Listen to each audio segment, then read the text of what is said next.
Hey guys, good morning. It's Bible time. Thumbs up, I guess. That's what my hands wanted to do today. So, we're outside Mom's complex today, but here she comes. I figured that if she. Hey, I thought she was coming. Journey's in here, but she's up front, I think because she's sunbathing, and is trying to decide whether it's going to shine or not. I mean, it's always shining. Sun's always shining, even when it's cloudy. So, but as long as it's daytime, that is. All right, so today I'm loving these devotionals. Uh, Jamie was gifted his, I want to say by his grandma. It could have been his aunt. I'm not sure. Anyway, so during the accident, after the accident, and then my mom got me mine after the accident. We were still in the hospital. We'll say that. That was a month stretch. But point is, we're going to stick to doing devotionals for men and women. And then today we're starting first Peter, and we're going to go ahead and do 1 and 2, chapters 1 and 2. I'm going to start with devotionals. First, I'm going to let my whistle. Got pumpkin spice creamer.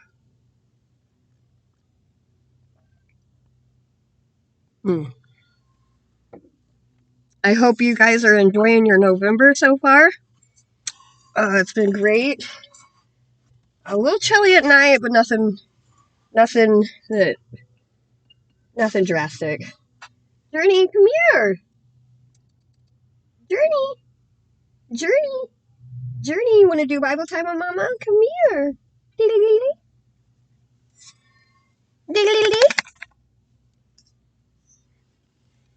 I don't know why that works, but it does. Oh, come here. Come here, snuggle. Oh, little old lady. You're only 4 in human years. My goodness. You guys lay like that? You don't want to come up here? Okay, well, at least she's up here. So, we'll start with the women's today. Sweetie, hold on. I gotta give her sugars. Hi. You doing okay?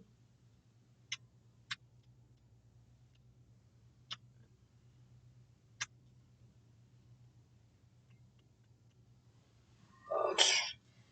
I love this girl so tenderly. She's such a blessing. Okay, so today, I'm pretty sure it's the 4th. Wait, is it? It's the 5th. Okay. It is the 5th.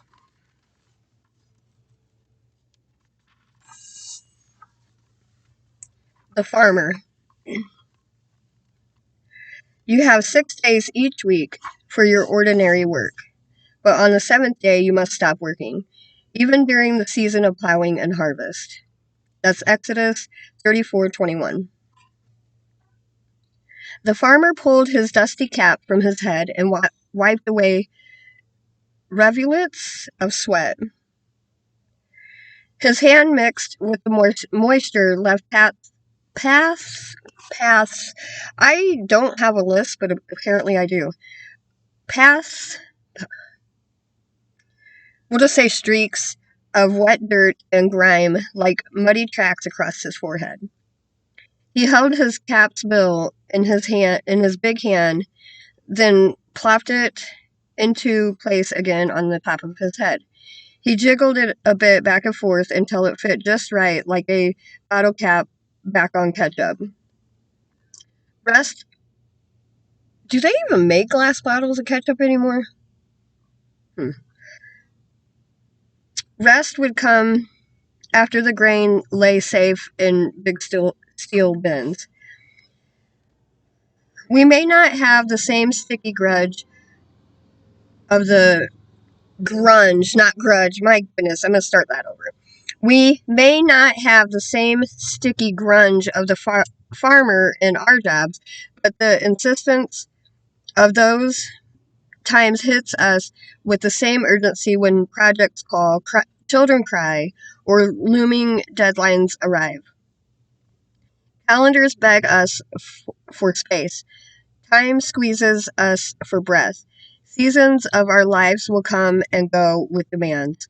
Some of them simply must be met. But our busyness necessitates time set aside for rest. A vacation, a schedule cleared weekend, or even an hour in the day for a short nap or are blank slates worthy of planned forethought. God Himself initiated rest. Surely it must be valid for us as well. And then the question down at the bottom is, I was going to say, did you guys know that the women's devotional, like they're made by the same company, but the women's always has a question or whatnot at the bottom, and then the men's have a prayer. Oop, I spittled.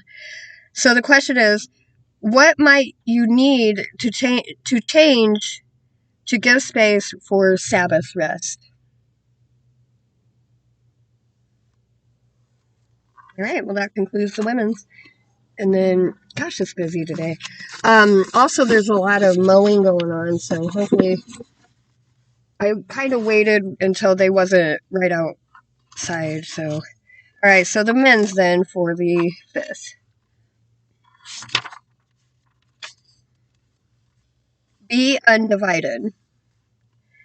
Athletes cannot win the prize unless they follow the rules. 2 Timothy 2:5. The Rio Olympics were marred by allegations of cheating and drug abuse by the Russian Athletics Federation. When Russian athletes competed, they were greeted by taunts and boos from the crowd. Cheating in sports is not a new thing.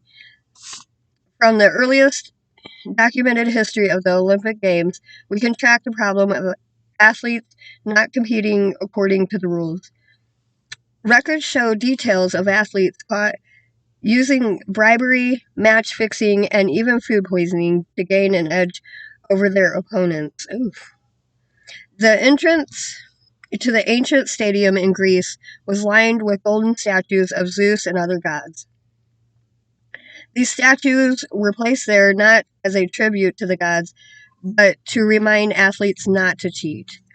If caught cheating, the athlete would have to take a public flogging, followed by paying the hefty bill for one of these statues to be erected in their honor as a cheat.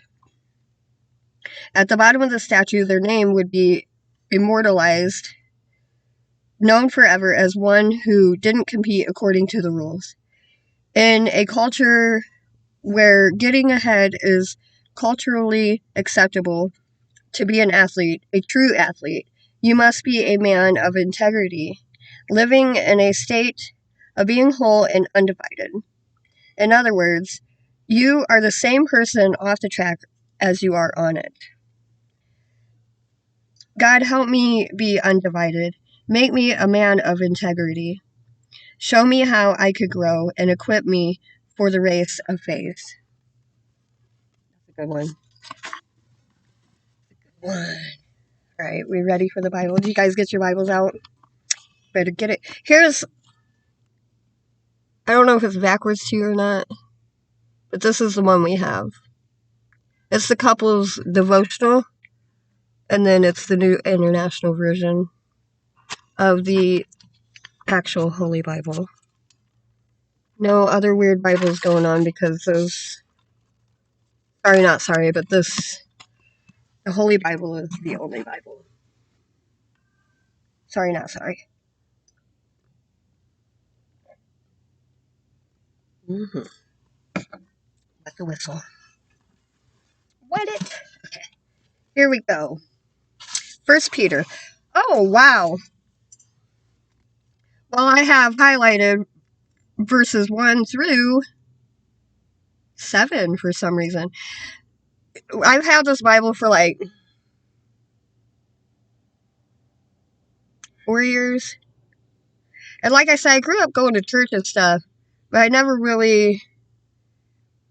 Like, I was saved when I was 15 and then baptized and stuff. I never really, I know some of the Bible, obviously, especially the most go-to Bible verses and stuff like that, but I never, like, really read the Bible and got into it. I've mentioned this before, but probably it's been about 6 years now, I've started receiving the voice, and I would be told, what to go to, and at first, and still sometimes, and I don't know why, I guess it's the human in me, sometimes I kind of like second guess, like maybe like a little bit of doubt there, like, are you sure about that? It's like, well, just check it, like, you'll be surprised. And these are, what I would hear, and then I would check it and it would make sense. So that's why a lot of this is highlighted in here. So I don't know why this part is highlighted. And there's a lot in the beginning here that I cannot pronounce, so bear with me. Here we go. Peter, an apostle of Jesus Christ. First of all, I want to say Peter writes this letter to a group of Christians suffering from their faith, reminding them of how much Jesus suffered. He inspires them with hope for the future and shows them how to grow in their faith. And as we read this book, let's decide to do our best to live a holy life as we look forward to the return of Jesus and to the reward he promises to give his followers. So, come here. You come up here. Come on. Oh, okay, just getting comfy with you nesting. Oh, you want Daddy's blankie? Oh, what a good girl. Yeah, Journey is. There, give me Daddy's. There. Okay. Does anybody else, this is totally off subject real quick before we get this going, does anybody else oddly, because I'm odd, love the smell of their dog? Especially like their ears